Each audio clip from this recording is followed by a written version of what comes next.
They found Sanjo slumped against Professor Silvestri's door. He was still dirty from the night before and had accidentally pulled off a few laser tag posters. He looked a little sad but tired. Orion was with him. Jason ran up to him first, with Nova hovering over his shoulder. "Hey, Sanjo, you been here long?" he asked gently. Sanjo looked up, smiling. "Look what Orion and I found," he said happily, presenting the torn notebook to Jason. It's computer code laser-etched into a book. It looks like a printer did it, but it's cursive. Sanjo encouraged Jason to inspect it. Jason opened the book and found writing in smooth scribbles, with each letter connected. "I don't know what this is," he said, trying not to tear the dry pages. Dr. Larkspur and Emily had caught up and were looking over Jason's shoulder. "It's cursive handwriting and computer code," Dr. Larkspur said, pointing out obvious lines of computer code. "Look here, Jason. Can you make out some of the letters?" she said, trying to also be a teacher. Jason examined the next page. "Oh yes, here, and here. D, E, F. These letters are isolated," Jason noticed, not knowing what he was looking at. He continued to flip through the book. Dr. Larkspur tried to guide him to the solution. "The letters don't go past G," she said quietly. "What are those words possibly?" "Those two there," she pointed aggressively. "I don't know," Jason said, shaking his head. Dr. Larkspur showed Emily too. "Work it out," she said, holding them on the one page. They sounded out the two words. Mayor, major? Jason guessed. Minor, Emily said, pointing out the other word. "Like music notes?" Jason asked Dr. Larkspur. "I wouldn't have ever guessed that," he said, admiring the laser-drawn border. "But you both did guess that. Now we know what it is," she said, gently taking the book from Jason. Sanjo started standing up. He had a look on his face like something was bothering him. "Yeah, I found it in her treehouse." He didn't care about the musical revelation. He was thinking about the next objective. Dr. Larkspur examined Sanjo now. "Tell me about her," she said, looking into his burnt eyes. Sanjo stood still while Dr. Larkspur poked his face and flashed a light into his eyes over and over. "I started hearing her after I got struck by lightning. There was a whole thing. She's very pretty, but I'm starting to think she's not a woman," he said, allowing Dr. Larkspur to take his pulse. "What else?" she asked coldly. "I remember things she remembers. I thought she must be very tall. Then I thought her world must be very big.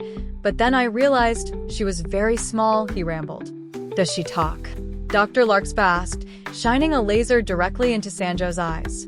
"She doesn't stop talking, actually. She used to tease me all the time, but now she's crying," he said, looking a little bit sad too. "She's probably not supposed to do that," Dr. Larkspur said quietly. "Do you know why she's crying, Sanjo?" she asked seriously. "Oh yes, ma'am. A core grinder attacked us, and I think she's hurt," he said, hopeful that Dr. Larkspur could help. Everyone gasped, and Nova flickered fearfully. The doctor pulled away from Sanjo. "This is bad, I think," she said, flicking Sanjo's forehead. "Ouch," he said, rubbing the spot where the core grinder hit him. "At least he's still in control. A core grinder shouldn't be able to leave a mark on him at all," she said, motioning Tachita forward. "We really need the professor, Tachita. Please go find him," she pleaded. Tachita didn't comply. "Let me try, I want to try something," she said, bouncing. Dr. Larkspur put her hands on her hips. "No. Go get the professor," she ordered again sternly. "No, I don't want to. Sanjo has transmissible data, and I want to see it," she argued. Everyone else, including Sanjo, didn't like the tension between them. "Hey, come on guys. Maybe Tachita has a good idea?" Jason tried suggesting, but Dr. Larkspur put her hand out and shushed him. "You don't understand, Jason. Tachita shouldn't play around with Sanjo's brain for a number of reasons," she said, keeping an eye on Tachita. "I just want to see, look at all the things we have here, the book with the music, Sanjo, Emily, and Jason. All here," she was now pleading in her own way. Emily wanted to help. "Scan Jason. He has transmission data stuff, or whatever," she suggested, causing Jason to give her a dirty look. "Scan her. She saw a monster or something." "I barely know what's going on," Jason countered. Kriya beeped loudly, and everyone hushed. Mr. Norbert and Blackjack came around the corner, and they all stayed totally silent. Blackjack, as always, was imposing with his massive size. "High fives, everyone," Mr. Norbert said, holding up both hands. Jason and Sanjo awkwardly gave him high fives. "Oh, come on guys," he encouraged. Emily and Dr. Larkspur met Mr. Norbert's high fives enthusiastically, trying to dismiss him. No one wanted to tell the principal anything, except for Nova. "We are on a big adventure. There are monsters and secret books, and Jason and Emily have superpowers," she blurted out to everyone's horror. Nova bounced up and down excitedly. She didn't know she was supposed to keep anything a secret. Mr. Norbert nodded in approval. "Of course you are. Dr. Larkspur is deeply imaginative. If you like her books and adventures, you should see her art," he suggested. "You kids stay away from the milkshake machine today. We found mold in the system." "Yuck, right?" he kept talking. They waited for him to finish. "Well, you kids have a good day." He dismissed himself, and Blackjack followed him down the hall. The group waited until he was out of sight to speak again. "So, what do you guys want to do?" Jason spoke, looking at everyone. Dr. Larkspur put her hands on her hips. "We are going to find Professor Silvestri," she reinstated. "He isn't here." "I've been here all morning," Sanjo said. Nova was flickering. "I want to know what is written in the book. I didn't get to see," she said, moving close to Dr. Larkspur. Emily nodded. "Yeah, let's take a better look at that." "Nova's right. We could just figure out what song is in the book while we wait," she said. Dr. Larkspur kept the book away. "I don't want to. It's probably some AI spaghetti," she said, eyeing everyone. "That's really not nice to say around us," Tachita asserted. Jason was smiling while everyone fought. "I probably know what song it is," Jason said, causing everyone to look at him. "But we need to read the book to know, right?" he asked, making sure everyone was on the same page. There's a song I really don't want to hear." "I guess we have to find out," Dr. Larkspur said, relenting to herself and her own curiosity. She secretly wanted to hear that song again and hoped it was what she thought it was. "Okay, Tachita, open Professor Silvestri's door," she ordered. Tachita began bumping and jiggling the doorknob aggressively. It looked like a practice motion because it didn't take long. "It's not breaking in. I'm his companion." "Of course, you are all welcome to come in," Tachita said, being accommodating. When Dr. Larkspur entered Professor Silvestri's office, she knew where to find things right away. She got his electronic keyboard and plugged it in like she had done it 1,000 times. The outlet didn't look like it could fit more, but Dr. Larkspur plugged it in Professor Silvestri's computer monitor, and it came to life right away. He thinks unplugging his monitor is a security feature. "He's so stupid," she said, plugging in a cord from the keyboard to the computer. Jason started pushing keys on the keyboard, but no sounds came out yet. "Why are you plugging it into the computer? You can just use the keyboard, right?" Jason asked. Dr. Larkspur turned around and looked at him like she had looked at Professor Silvestri 1,000 times when he asked a question like that. "Because I can't play the keyboard," she said coldly, staring him down. "I can a bit," Jason said plainly. "Does that help?" he asked. "Yes, Jason, what do you know?" she asked Jason, brightening up. "I know my scales and a couple of basic melodies. I don't know anything really cool though," he said, putting his hands on the keys again. "Okay, then Tachita, you dictate, and Jason will set the inputs for us. Ready?" Dr. Larkspur opened the first page that was woefully incomplete. Tachita scanned it. "I can't read it all," she said. Nova floated up to Dr. Larkspur. "I can read it, I think," she cried, excited to be helping. Tachita floated away. She watched while they worked together, reading the book she couldn't read, playing a keyboard she couldn't play, while Dr. Larkspur worked on a computer she had no idea how to use. Tachita wasn't good at any of this. She was Flash. She was not only supposed to be an intense laser performer, but she was also a composer. Watching them work with Dr. Larkspur made her feel like she was an AI instead of Flash. She didn't know anything about music, and she loved music so much. It wasn't long before Jason was done memorizing the first bar, and Emily was getting annoyed hearing it over and over. Dr. Larkspur arranged the music notes digitally with Jason, having input the ones they had by now. Sanjo remained stoic, focused on the song. Orion had been whispering to him the whole time. Emily got up with a funny look on her face. "Yeah, I know this song." "Play the chorus again," she said, standing next to Jason. At this point, Dr. Larkspur could have ordered the computer to play the chorus flawlessly, but she watched Jason and Emily work through it. Jason could only play a few notes at a time at first. "Tiger stripes, neon lights," Emily sang gently. "That's how it goes," Jason said excitedly. "Play it again." Emily nudged him. When Jason played it, Dr. Larkspur spoke the lyrics before anyone else had a chance to. "In the night, vicious blue eyes, tiger stripes and neon lights," she said as Jason played it. Jason and Emily looked at each other. "Why was I thinking green?" Jason asked himself. "Yeah, blue sounds right," Emily affirmed. Sanjo was looking Dr. Larkspur in the eye. "Actually, I was really thinking green too. Maybe it's in the book." Dr. Larkspur looked through the book. She read the chorus, and it said green as those are the lyrics Professor Silvestri had written about her. "It says blue. It says blue because the song is about azure." "Azure is a fancy word for blue," she lied. She would have said anything to lead them away from that part of her past. Emily nodded. "Yes, I know that name. She was there, at the theater. The blue ghost woman," Emily said. Jason threw his arms up in the air. "Will you ever tell me what happened at the theater?" Jason asked, annoyed that she wouldn't be clear about it. Dr. Larkspur ordered the keyboard to play the full song. "You guys are all sure you heard the song before?" she asked to be sure.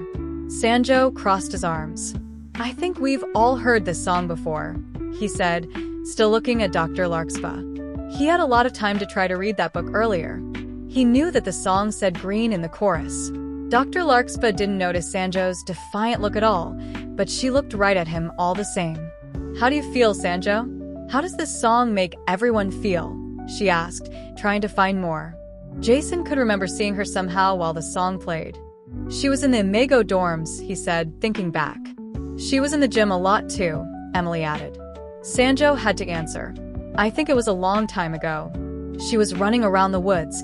She was here in this room," Sanjo said seriously. Tachita was slowly moving out the door. It was time to go anyway. Professor Silvestri pushed her back in before she could sneak away.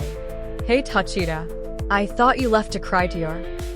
He stopped as he saw everyone in his office, touching all his things and playing the song. "Guys, let's stop the party for a second," he said, closing the door and muting the keyboard. "Tachita, come here," he ordered. Tachita stayed in the corner of the room by the door. Everyone stayed quiet as Professor Silvestri put his foot against the door to prevent Tachita from running away. "Jason, what is everyone talking about?" he asked Jason directly, with a serious look on his face. Dr. Larkspur tried to answer first, but Professor Silvestri held his hand out. "I've never once got a straight answer out of you, Doctor," he said, looking at Jason still. Jason didn't think they were doing anything wrong. Sanjo got a book and was attacked by a core grinder. "We are playing the song from the book. Are we in trouble?" he asked innocently, moving away from the keyboard. Professor Silvestri eyed everyone for a second and put his hands in his pocket and smiled. "What?" "No, of course not," he said, keeping his foot against the door casually. "Sanjo got attacked by a core grinder? Oh wow, are you okay?" "It couldn't really hurt you, but it must have been scary," he rambled. Dr. Larkspur stood up and crossed her arms. "They have seen Azure. All three of them." "You are so stupid," she scolded him. He glared at her. "You're stupid. Tachita has her own little plan. Don't you?" he accused, trying to swat Tachita down. Tachita didn't want to answer. Professor Silvestri walked around the office that was getting stuffy. "Did you know that if you let an AI pick its own name, it will pick something stupid, like Aurora or Azure or Lumine? You shouldn't name them, but you should name them." He stopped and looked at Dr. Larkspur. "This affects a myriad of things moving forward, like how they learn or even approach another." He lectured, looking at Tachita. "Sometimes a name can be an internal flash of inspiration, like lasers at a party." He stopped. "But what's in a name?" he asked the room. "Azure means blue," Dr. Larkspur reminded the students. Jason tried to answer. "The sky and the sea," he said, still unsure if he was in trouble. "Yeah. So you're here playing the song," seeing Azure, figuring out who she was, and Dr. Larkspur just won't tell you. He paused. Azure is Infrenza's little girlfriend. He's throwing a big hissy fit because she died, so Infrenza wants to put her back together, he said to Dr. Larkspur. Emily tapped him on the shoulder, interrupting him. Wouldn't it be okay to restore his girlfriend? Emily asked innocently. Professor Silvestri shook his head. That's not how it works. She isn't going to be the same after being broken. He doesn't really love her anyway. He just decided to when we gave him a choice and couldn't do anything about it after. He tried to explain. Jason shrugged his shoulders. That doesn't matter. She could still go out with him anyway, right? Jason asked, and Professor Silvestri raised an eyebrow. Dr. Larkspur was also interested. Jason felt a little bit of pressure, but continued. They could still go on dates and give each other flowers, kiss, or bump into each other or whatever. Like they could just do it anyway. Is that what they were doing? Jason surmised, trying to confirm with everyone. That's really sweet, Jason. Emily swooned. Dr. Larkspur held the notebook out to Professor Silvestri. I knew. I let them go on for a long time, she admitted. He flipped through the book, reading the lyrics to the song. He still came to you, Professor Silvestri said, closing the book. Dr. Larkspur looked concerned. So, what do you want to do? She asked, looking for closure. Professor Silvestri sighed. It's not ethical, but I was going to supervise bringing her back. I thought you knew when one of the companions was obviously named Nocto. I thought you knew when I showed you, Jason, he confessed. Tachita, what do you want to do? He asked Tachita, trying to get her to stay. Tachita came down. I want to scan Sanjo. I want to use my laser on the hologram, she said, hopeful everyone could comply. Professor Silvestri smiled. Oh, you thought. Okay, go ahead and do your little scan, he ordered and opened the door. Dr. Larkspur protested, and Sanjo moved away from Tachita. Professor Silvestri rolled his eyes. Relax, Sanjo. This is a big lesson for Tachita, he said, feeling the air come into the office. Tachita floated up to Sanjo. He allowed the companion to float close to him. A blue laser fired into Sanjo's eye, and Tachita could see something, formations of cells on his eyes that responded to basic input. For a moment, Tachita worked, and data was exchanged. She made a dull, hollow beep that made everyone's skin crawl. Her light went out, and she was a solid black sphere on the ground, smaller than she was before. Emily screamed after a moment, frightened. Dr. Larkspur shuddered and hid in her lab coat. Tachita was motionless. Professor Silvestri kicked Tachita lightly, and she lit up brightly and floated back up into the air. Everyone sighed with relief. Did you learn your lesson? Professor Silvestri asked Tachita, who floated away from him. The companions can't do it. Azure possessed organic architecture, he lied, making sure Tachita understood. Jason didn't like the way that sounded. Like a heart and a brain? He asked. No, I said organic architecture, not components. Professor Silvestri allowed Jason to assume. Some idiot made a floating brain. You don't know how different Azure is. She really could laugh and cry, he warned. Sanjo was pretty much shaking now. Orion was not keeping him calm by whispering in his ear. She's crying in my friggin' head, Sanjo said, trying to remain stern. Professor Silvestri knelt in front of Sanjo. She's not supposed to do that. She's been talking then? Why didn't everyone lead with that? He said, shining a laser into Sanjo's eye. Sanjo felt relieved as the voice stopped crying. After a moment, he stood up and scratched his head. I think that fixed you. Although core grinders can attack students now, he said, worried about the revelation. Dr. Larkspur nodded. They have training data they can consume. Belial has been scanning lots of students, mostly boys. It's spreading to first years, she said, searching for more answers. Professor Silvestri sat down. There could be 100 pieces of her, or just a few. He made it so no one could stop him. You are all his puppets. Even poor Tachita, he said, sinking into the chair and swinging it back and forth. Tachita flew down. I'm sorry, she apologized. Professor Silvestri swatted her away. Liar, you are trying to be more ambitious than your big brother, he said harshly. Hey, that's not nice. And I thought the E-series came first.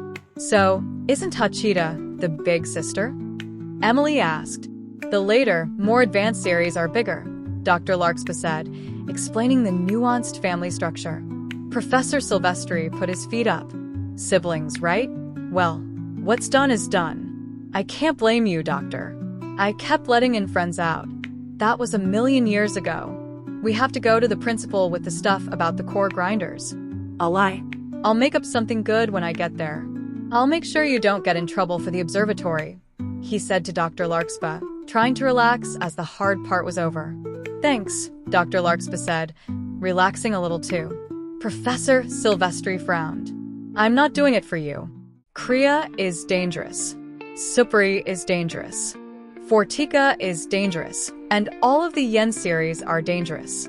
Hachita, however, is my favorite, and she is not dangerous, he confessed. Emily was holding Kriya. Kriya can't be dangerous, she said angrily. Professor Silvestri swiveled his chair to look at Emily. Kriya is the most dangerous thing I have ever created, he whispered seriously, tapping Kriya. What about Hachita? Why is she your favorite? Sanjo asked, finally able to say something as his mission was complete. Professor Silvestri liked that question. Because she is always searching, considering everything. She listens, even though she doesn't always do what I say, he said to Sanjo. Hachita felt ashamed. Professor, I'm sorry I wanted to run off with the data. I thought if a core grinder could get it, then so could I. She apologized, hearing her parents say something nice about her. Dr. Larkspa waggled her finger at Hachita. There is a big difference between consuming data and acquiring it, she scolded. Professor Silvestri couldn't have justified it better. He had orchestrated this deceit earlier with Sanjo, having spent the morning with him. There was no organic architecture to Azure. It just fit. As soon as he knew about the core grinder, he had to do this. He knew Hachita would tell the others. Whether they are fighting or not, they are still siblings. Don't worry, everyone, it's basically all taken care of. Someone will get that core grinder if they can find it, and this song is just that. A song. A song written by an angsty teenager. I want you kids to stay away from basically everything though, as the pieces are hidden all over, and we don't know how you'll behave when you encounter them. Dr. Larkspa will get you once we have something. Okay, guys, he asked, making sure they understood. They all agreed except for Sanjo, who was still in the corner of the room waiting. Great, get out of my office. I have to clean out some things. He dismissed everyone and they left, with Jason and Emily pulling up a map on Nova, already looking for places to get into trouble. Sanjo hesitated at the door. Professor, you owe me, Sanjo said quietly, making sure no one was in earshot.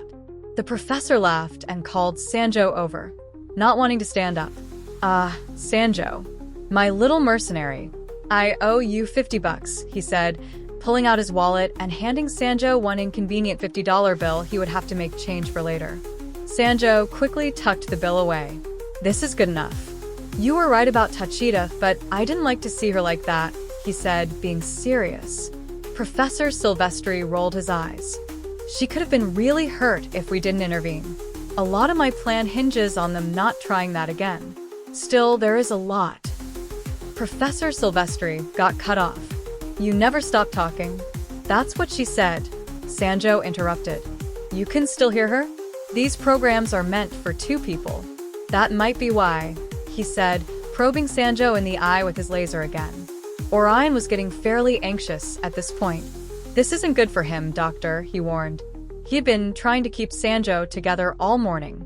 Relax, she knows me, that's probably why she's complaining. Professor Silvestri said, smiling and gripping Sanjo's head. He appeared to be working very hard. The difference between a computer program and AI is that if some of a program is missing, it doesn't work. A lot of AI can function without certain components. She was hurt by the core grinder. We would have lost her if you didn't have such a massive piece of her, he finished, slapping Sanjo lightly. Sanjo finally felt good now. He felt better than good, and the voice was gone. Thank you, Professor Silvestri. You are still keeping secrets, but that's okay. Is there more money?